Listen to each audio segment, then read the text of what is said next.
Solomon says, go to the end. Who? You sluggard or lazy person, right? Go to the end and learn from the end. Anything else? In Proverbs, we have more examples like that. Go to, even look at the mice, the way they are organized, and the way they kind of follow guidance, and a few other animals. What about, and I'm going to probably mention this again later, what about Samaritans? Can we learn something from the Samaritans? From the outcasts? What about the parable of the Good Samaritan? Jesus turns things around. And he's using that parable, the perspective, the conception that the people of Israel had about the Samaritans. They were dogs. We don't want even to go through their territory. We'll avoid it at all possible. Even though the shortcut will be, through their backyard, I will go and they will apply that. I will go the extra mile, but in the wrong place, the wrong application. I will go the extra mile to go around it because I don't want to have anything to do with them. Let's go together. Let's open the Bible in Judges chapter 6, 7, and 8. We have the story of Gideon. We kind of touched on part of the story a few weeks ago when we talked about bystanders. Do you remember that? When Gideon was chasing these leaders of the Midianites, and he comes to two cities. One is Sukkoth and the other one Peniel. And he's asking them, can you give us some supplies? We are hungry. We are tired. We need some fuel. And they're like, I don't know, probably not, because you are not done yet. You are in pursuit, but you didn't conquer them. So what will happen if you'll be defeated today? So we better stay out of this, because we don't want repercussions. Okay, so we talked about bystanders, but today let's talk a little bit about the background of Gideon. Is he the type of a leader that you will choose to lead your organization or your business? Is he? Probably not.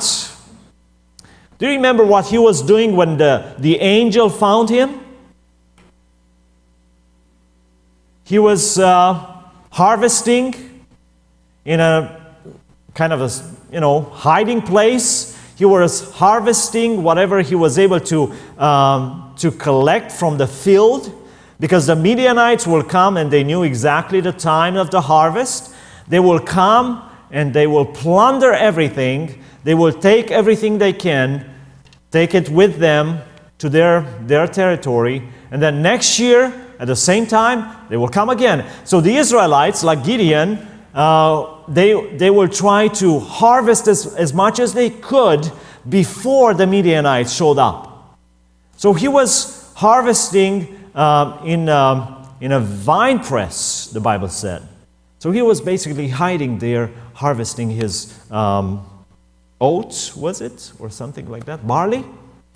So was he a correct person? I don't know if he was that correct. He's calling him and he says, resume. Look at my tribe. I'm nobody, your people. And he does something courageous of his father. Yeah, he doesn't do it during the day, which would have been suicide, because the people were worshiping Baal. So he goes during the night and he destroys the altar of Baal and the pillar of Ashtaroth. And what happened in the morning? The people from the city rose up and they were like, "Who did this? Bring him out for justice." And they come to Gideon's father and they ask him, "Bring Gideon out." And the father said, let Baal protect his cause. If he is really God, then he will punish my son. Let him take care of this. But if he's not God, then he will be alive. Well, Gideon goes on and he's asking for a sign. And we use that, right? What is the expression that we use when we ask for a sign from God? Fleece, right? Or laying out a fleece. You put God to the test. So, laying out a fleece is taken from this story. Gideon is asking for a sign. Okay, God, you've been with me so far, but what you're calling me to do is so great. I need to be sure that you are behind it. That you are really calling me to lead the people of Israel.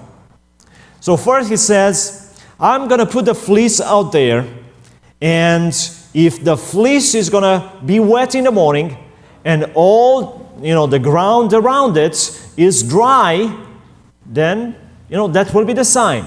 He wakes up the next morning, and sure enough, the fleece is soaking wet, and he was able to squeeze quite a bit of water out of it. But then he thought about it and he said, wool, fleece, naturally attracts moisture. What if this was just a coincidence? Do we do that sometime? Do we call miracles coincidences? Well, this just happened. You got lucky. And he said, Lord, I don't want you to be angry with me, but let's switch this time. The fleece should stay dry overnight, and the ground around it to be wet. And that's what happened. So he has the confidence now. So he sends the people, he sends a message to the people of Israel to come and fulfill the task. How many responded to his call? 32,000. 32,000. Is that a lot? Friend, you said your brother is responsible for 45,000. So even your brother has more people in that town. He had only 32,000, and the Bible describes the Midianites as being as the sand of the sea, like locusts, and having a lot of camels. So they were strong. They were a strong army, a lot of people. So Gideon looks at his 32 people, and he's like, wow, what am I going to do? I didn't mention that in the handouts. The first one is, Gideon, in his story, there is a kind of like an interesting combination of courage and fear. This moment, Gideon looks like he's courageous. He has all the confidence that he needs to fulfill the task. The next moment, he's like, I don't know. I don't know if I'm ready. I'm afraid. And again, courageous, and then chickens out again. And I can relate to that.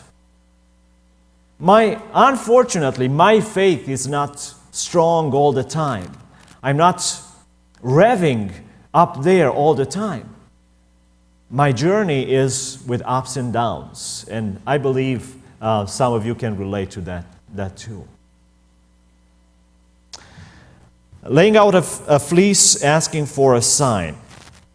Okay, so he's asking for two signs from God. And here he is with the 32,000, and God is giving Gideon a test this time. Actually, he's giving him two.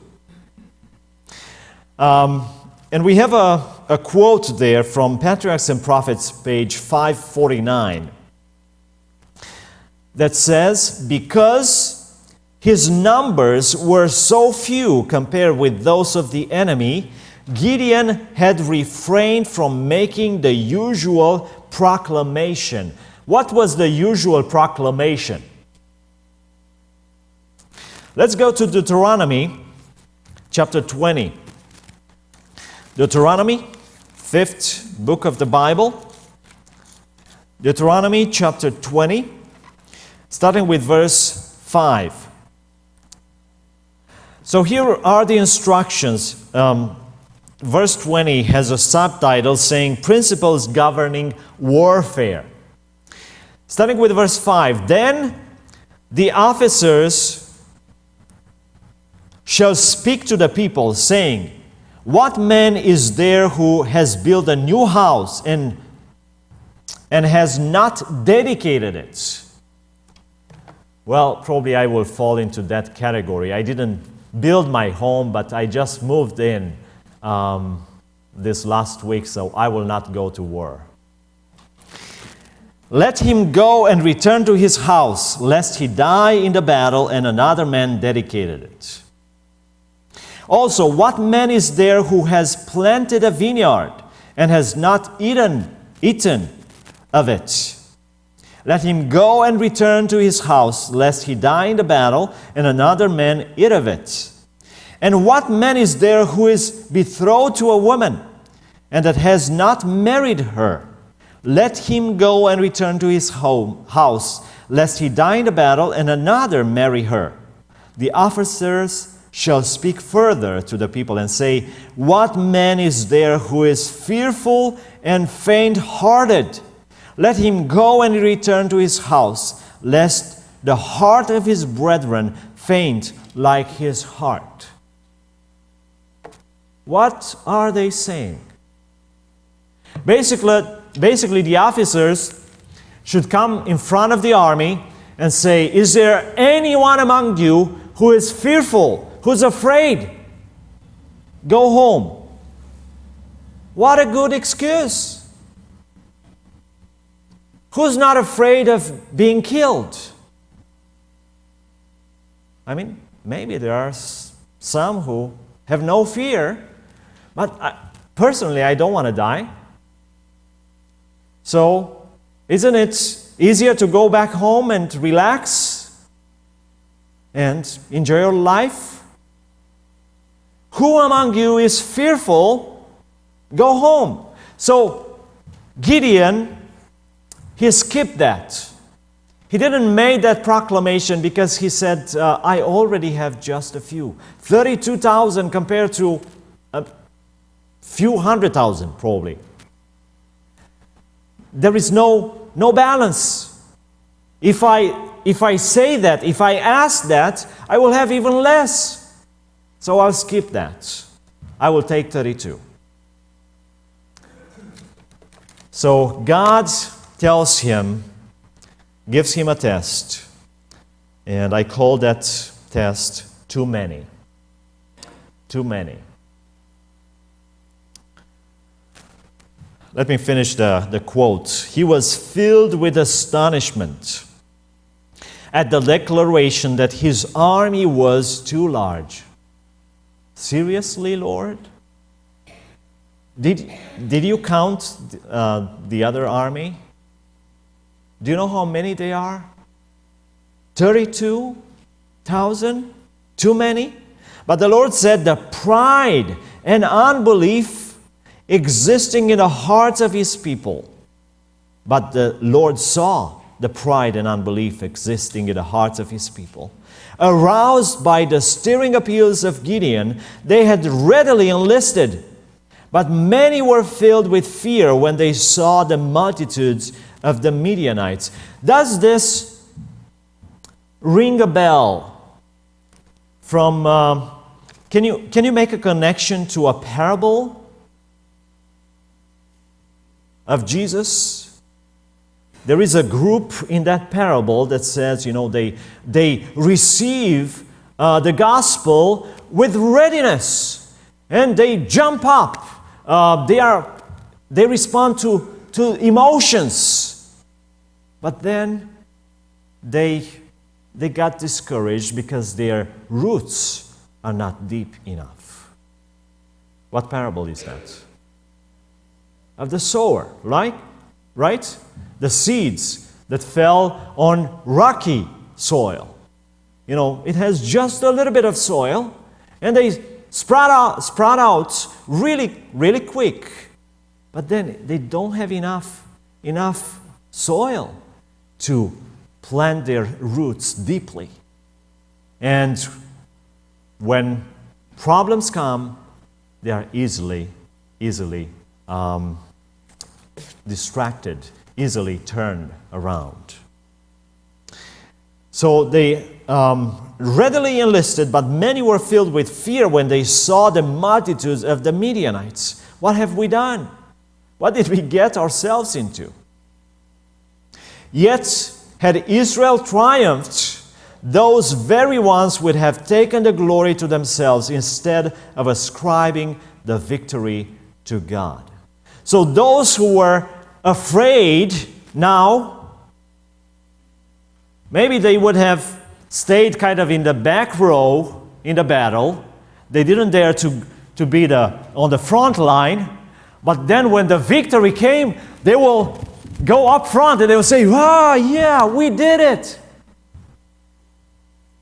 We have a saying in Romanian that is like, to cakes forward, to war backwards.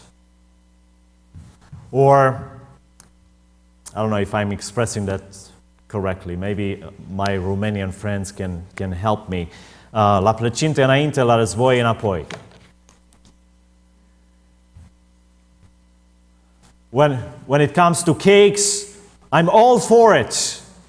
When it comes to war, I'm in the back seat, or I turn around and go. I'm ready for the results, for something good. I'm ready to share the glory.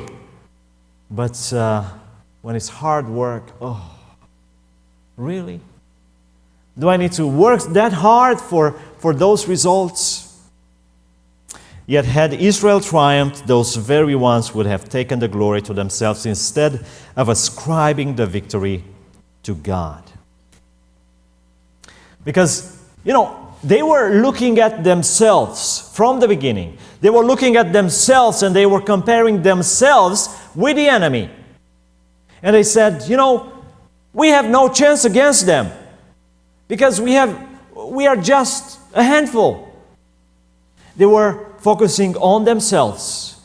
And if they keep the same mentality, at the end, if they won, they would say, whoa, we didn't know we have this kind of power. 32,000, we defeated so many 100,000. Wow, we are somebody, we are strong. So they, again, will focus on themselves instead of placing their trust on God. So he started with 32,000. He ends up with how many after the first test? 10,000. 10,000 after the first test. 22,000 decided, we are afraid. We go home. Where is that manly pride? Afraid? Who's afraid around here? I'm courageous. I'm ready to go. I wonder, that pride or fear overcame their pride. And they went home. He's left with 10,000. Lord, here they are. Less than 1/3. And God says again, too many. Too many? 10,000? Okay, one more test. Gideon, take them to the water. And Ellen White says that they were going forward with the idea that they were ready for attack. They were going to go and march against the enemy. And they went through this valley, and plenty of water for everybody to drink. Some of them, the majority of them, they were like, this is our chance. Let's take a break. Let's enjoy the moment. Just a few, just 300, they scooped the water, drank it as they were going, and they were ready to go to the battle. And listen what Ellen White says on the next page, Patriarchs and Prophets 550. By the simplest means, character is often tested. By the simplest means, character is often tested. Have you found yourself weak in things that you thought, these are so easy? And you didn't even think about them. You thought, this is normal life. Maybe if you are prepared, you know that the challenge is coming, you spend more time, you are focused on God. But then on small things, I flunk because I trust in myself. By the simplest means, character is often tested. Those who in time of peril were intent upon supplying their own wants were not the men to be trusted in an emergency. Imagine the local fire department, right? They're having a party at the fire station, and the alarm sounds, and they say, we have time. Let's finish our party. Would you trust them? No, they have to be ready at all time to respond to an emergency. The Lord has no place in His work for the indolent and self-indulgent. The men of His choice were the few who would not permit their own wants to delay them in the discharge of duty. The 300 chosen men not only possessed courage and self-control, but they were men of faith. Men of faith. That's what God wants. Men and women of faith. They had not defiled themselves with idolatry. God could direct them, and through them, He could work deliverance for Israel. Success does not depend upon numbers. God can deliver by few as well as by many. God can deliver by few as well as by many. Do you remember a verse very similar to this? I believe it's Jonathan that says the same thing to his father Saul when they were facing the Philistines. And he basically says the same. God is not limited to numbers. God can give deliverance. God can give victory to a big multitude as well to a small crowd. God does not depend on numbers. He is honored not so much by the great numbers as by the character of those who serve Him. That does not mean that God doesn't want this church to be filled. And we say, we are few, but we are good. Few but good. Well, yes, God looks at the character, and He wants His people to trust Him. And we know that the Bible is talking about the remnant, and maybe a little flock compared to the rest of the multitude. But God's love is the same for everybody. And the Bible says that He wants a few to be saved, right? Everybody to be saved. He wants this place to be filled. 10,000, and he ends up, actually he started with 32,000, and he ends up with 300. 300. What name would you give them? 300. What name will be a good name for their team? I thought about the fearless, 300. Fearless, 300. Those who are ready for action and those who understand urgency. As a church, as the Seventh-day Adventist Church, do we have in our message, in our mission, this element, urgency? Do we have that? If we understand, and we understand the times we live in, we know that the time is short. Does that kind of underline or emphasize urgency? There is a message that needs to be shared with the world, with a dying world. And we are called to do just that. Share the message. How? With love, in love, compelling, and also with the sense of urgency. But then there is an interesting story coming up. Part of this big story, this was the context, and now is the story that I wanted to focus on. So, he has the 300, they are marching against the enemy, and Ellen White says that they were kind of like on this higher place overlooking the enemy, and is a big multitude. And they were camping overnight, and God tells Gideon, let's start with verse 7. Then the Lord said to Gideon, by the 300 men who left I will save you and deliver the Midianites into your hand. Let all the other people go, every man to his place. So the people took provisions and their trumpets in their hands, and he sent away all the rest of Israel, every man to his tent, and retained those 300 men. Now the camp of Midian was below him in the valley.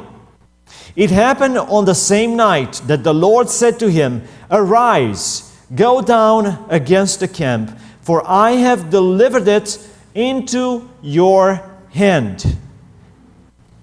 Notice verse 10. But if you are afraid to go down to the camp with Purah, your servant. Get closer to the camp. I have something for you. You need to get really close to the camp. But if you are afraid, take somebody with you. Take your servant with you. Verse 11. And you shall hear what they say, and afterward your hands shall be strengthened to go down against the camp. Then he went down by himself, because he was not afraid, to the outpost of the armed men who were in the camp. Is that what it says? He went with his servant. What does that imply? Gideon was afraid. I wonder if he missed the first test. Maybe he made the proclamation and he didn't think about himself. He said, "Let those who are fearful go home." He stayed. He was still afraid. Or maybe at that point he believed, I have the courage, I trust God. And now seeing the enemies so close, so many, fear came back. Now the Midianites and Amalekites, all the people of the east, were lying in the valley as numerous as locusts, and their camels were without number, as the sand by the seashore in multitude. And when Gideon had come, there was a man telling a dream to his companion. So they sneak up close to the camp of the Midianites, and they were listening. The Bible doesn't tell us if they were speaking another language, if they had to interpret, but they understand what they are talking about. He said, I have had a dream.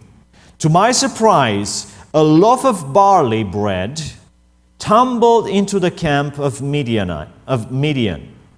It came to a tent and struck it so that it fell and overturned, and the tent collapsed. Kind of like a strange dream. A barley loaf tumbling down, hits a tent, and the tent is turned upside down. That's an interesting image. I wonder where else in the Bible I've seen something similar. A big image with a head of gold, with arms of silver, with the middle of bronze, with feet of iron, and right at the bottom, mixed with clay. And what happens at the end of that dream? Something comes down the mountain, a rock this time, or a stone, hits this image and destroys it. So, a barley loaf, just think about that image in Daniel chapter 2. You have metals on one side and you have rock on the other side. Which one are more important? Which ones are more important? Probably metals, right? You have gold, you have silver. This is a regular rock. You have a barley loaf. Apparently that was the food of the simple people. The food of the simple people. The barley loaf coming down and turns that tent upside down. Verse 14, that his companion answered and said, "This is nothing else but the sword of Gideon in the son of Joash, a man of Israel. Into his hand God has delivered Midian and the whole camp." So he goes to the enemy's camp. Somebody among the enemy has a dream. He shares this dream. Probably they were the guards, being on the outskirts of the camp. A guard is sharing his strange dream with his comrade. And he says, I wonder if this has any significance. A barley loaf coming down into our tent, in our camp, turning one tent upside down. And the other one said, I know the interpretation. Was that a relative of Daniel? Or Joseph? And he gives the right interpretation among the enemy. This is exactly Gideon. In his hands, God gave our army. Here he's going to have victory.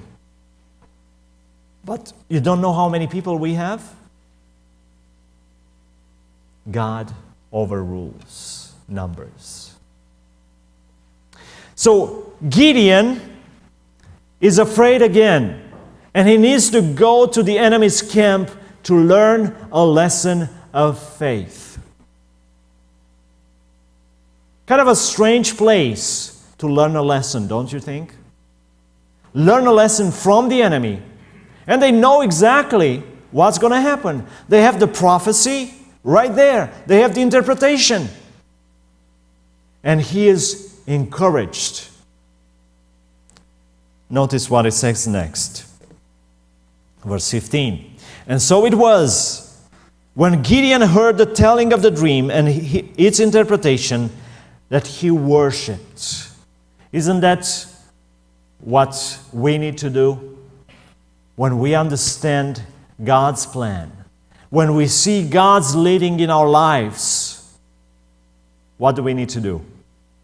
Give God the credit. Give God the glory. Worship Him. He worshipped.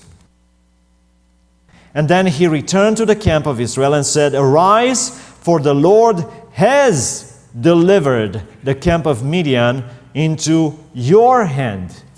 What time is that of the verb? Is future? Will deliver? Past tense. What does that imply? As good as done. God has already delivered them into our hands. When God promises something, is as good as done. That's His promise. Do you remember when the spies come to Jericho and they go to Rahab? What is she telling the spies? We've heard what God has done for you. We've heard how God brought you out of Egypt. We've heard how the plagues came on them. How God opened up the sea for you and you crossed over. We've heard how God protected and guided you through the wilderness. In spite of your stubbornness, in spite of your unbelief.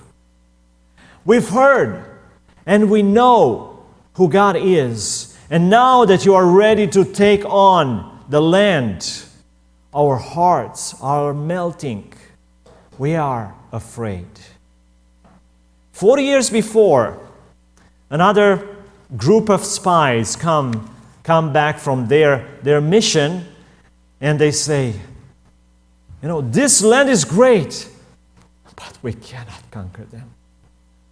They are so tall. They are giants in the land. Those cities, impossible. We won't be able to get in. The same territory, the same land, maybe same people, different perspective. One, without God, no, we cannot do it.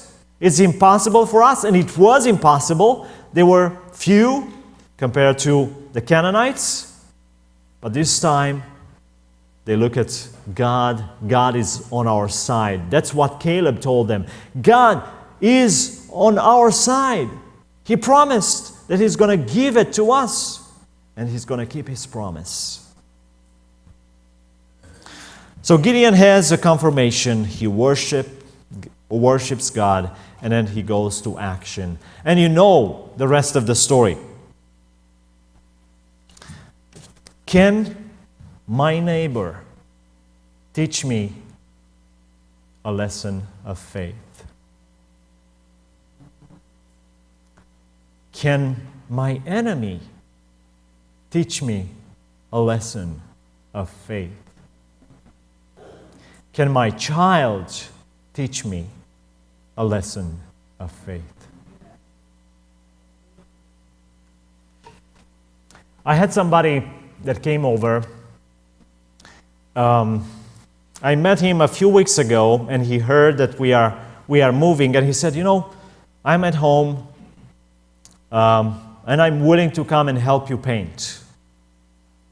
He came over, he helped me paint, and he said, oh, you need to clean the carpet. I have a carpet cleaner. He brought it over, and he cleaned the carpet. And he said, if you need any other help, let me know. And I thought, would I have done the same thing? Would I have done the same thing for him? I didn't. I just met him a few weeks ago, and, willing to do so much for somebody that you just met. He taught me a lesson in generosity, in service. This last week. New Testament, and I'm going to go quicker through this. Matthew chapter 8, we have the Roman centurion coming to Jesus for his servant. And he says, my servant is sick. Can you do something about it? And Jesus says, okay, I'm coming. And as he was coming towards his home, centurion says, I'm not worthy for you to come under my roof. I'm not worthy. Just say the word. Say the word. And my servants will get well. Because I'm somebody in authority. I tell my servants to go, I tell my servants to come, and they do it. You have authority. And you can just say the word, and it will happen. What is Jesus' conclusion? Remark. Very, very interesting. Now when Jesus heard this, he marveled and said to those who were following, truly I say to you, I have not found such great faith with anyone in Israel. Does that include the disciples? It says anyone in Israel. A Roman centurion teaching the disciples a lesson of faith. And then the next verse says, there will be people coming from east and west, and they will be sitting at a table with Abraham, Isaac, and Jacob in God's kingdom. Unfortunately for the sons of the kingdom, they will be left out.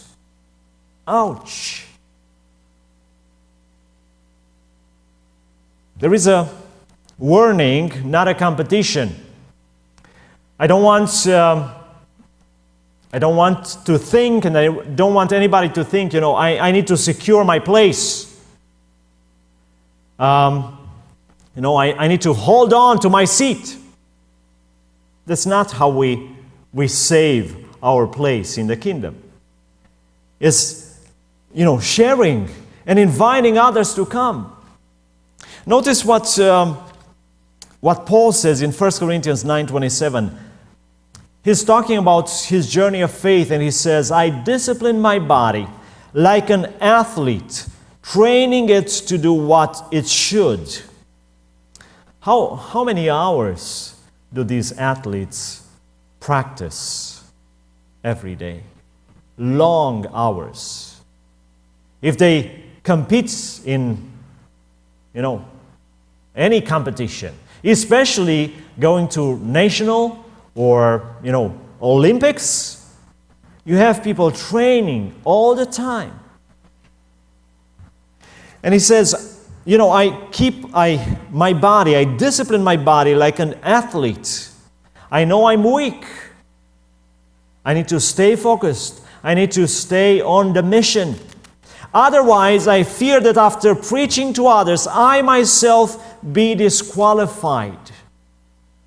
Paul says, I need to be careful with my own salvation, with my own relationship with God, with my life.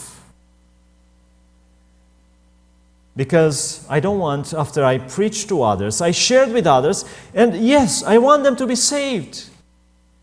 But I want to be there too. With them. Yes, I want to be there.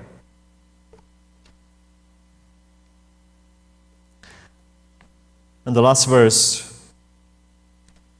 how much of our faith is originated with us? Nothing. Hebrews 12, verse 2. Hebrews 12, verse 2. Let me read verse 1 also. Therefore we also, since we are surrounded by so great a cloud of witnesses, let us lay aside every weight and the sin which so easily snares us, and let us run with endurance the race that is set before us, looking unto Jesus, who is what?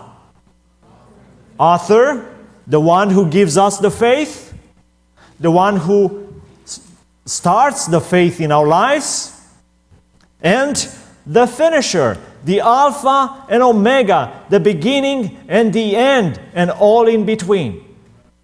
Jesus is all in all. And I will invite first myself, and I'll invite you to consider this lesson of faith. And like Paul saying, yes, I want many to come. I want to share the good news with others. But I also I want to be there myself. I want to keep my body disciplined. I want to keep my eyes on Jesus. And I want to follow the champion, Jesus. Let's close with a song, and then we're going to have a prayer of dedication. Hymn number 594.